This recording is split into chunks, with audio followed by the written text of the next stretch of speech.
Season 12 is here. Everyone is moving along in their rank grinds, and you may be dreading it a bit slightly. It always happens. As the season progresses, you hit a rank where you just can't seem to climb anymore and you don't know what to do. So hello everyone, I'm your hostess with the mostest, 8 Second Gaming, and in today's video I'm going to be breaking down 6 of the best tips for Season 12 to help you in your rank grind so you can stop being hard stuck and finally hit a new peak rank. And if you love these kinds of tips and you want to see more highly in-depth courses, you need to check out the GameLeap website right now. Over there we have top level coaches making all sorts of guides that are targeting very specific areas of Apex so that no matter where you're lacking, you will be able to get some help. So if you want to start giga juicing your rank climbs, click the link in the description, use code GETGOOD on an annual membership and get 50% off. Now diving right back into the tips, let's kick things off with number 1, and this is by far one of the biggest things I see holding people back. This is to stop being a one trick.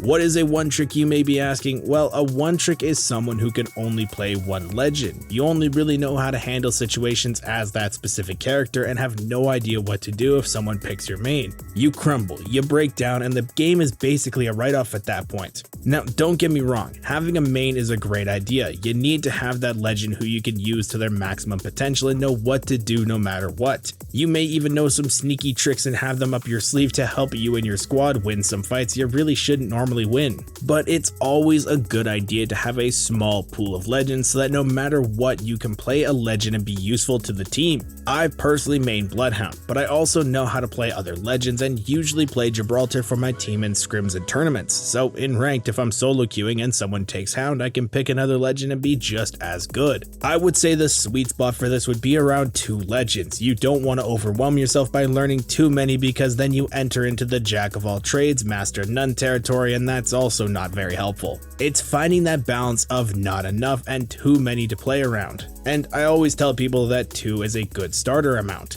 Also, guys, pick 2 legends that have similar playstyles so that it's a lot easier to move in between the 2. If your main is Horizon, someone who's highly aggressive and used to being able to rapidly take high ground and be mobile in fights, don't play Gibraltar or Caustic as your secondary. That's too rapid of a playstyle change. Have your main as someone like Pathfinder who's somewhat of a similar playstyle. Now let's move into tip number 2, and that's to play around both of your teammates. Look, this may seem wonky, like I'm sure a few of you just scoffed and said, well, yeah, but I do see this a lot when I coach and even see it in high tier players. Apex has 3 people on a team, and most of the time players will tunnel vision onto playing around one member of the squad. Maybe it's the Wraith, maybe it's your friend that's on the team. It could be a bunch of different factors that lead into it. But understanding the fact that you can't always play off that one person is mind-opening for some people. When they really step back, look at their gameplay, I've shown people that they overcommit to certain things ever so slightly because they're trying to support that one specific teammate just too much.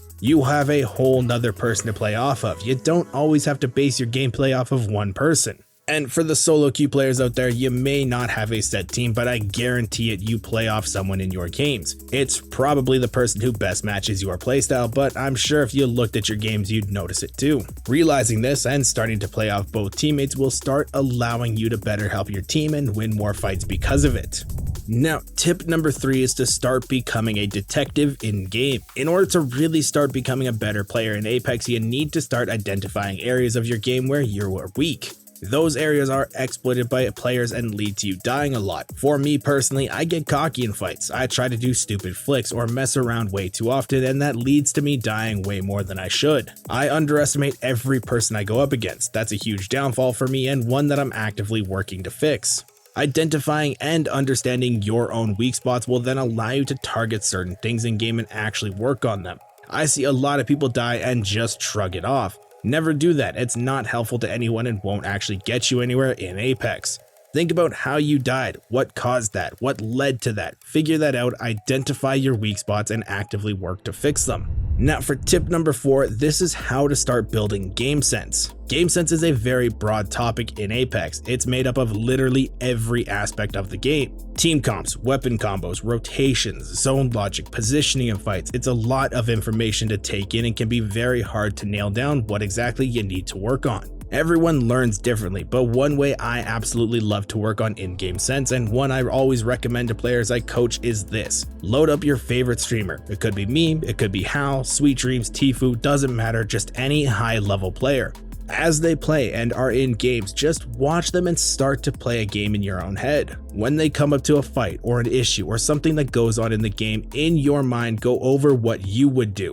Take into account their guns, their legends, their positioning, where their team is, what legend their team is playing, where the ring is going, how much time is left, are there other teams near, everything like that. As you play this game in your head, you'll start to learn how others play differently from you, and you'll see what works and what doesn't. Learning from that, you can then go into game and start applying that knowledge. Game sense takes a lot of time to learn, and you'll never be done learning it. I'm to the point in my game sense where I'm starting to count bullets fired in certain fights because I know the amount of ammo in guns. So there will always be new levels of game sense to learn. Start slow and just work your way up over time. Now for tip number 5, this may trigger some people, but this season more than others, I highly recommend using meta legends and meta weapons. For some people, I say this may trigger them because they love playing off meta legends, and everyone may have that comfort gun they do well with. But right now in Apex, the meta is very close with each other. Most weapons and legends are viable, but hard meta stuff can give you slight edges in fights that are very crucial right now.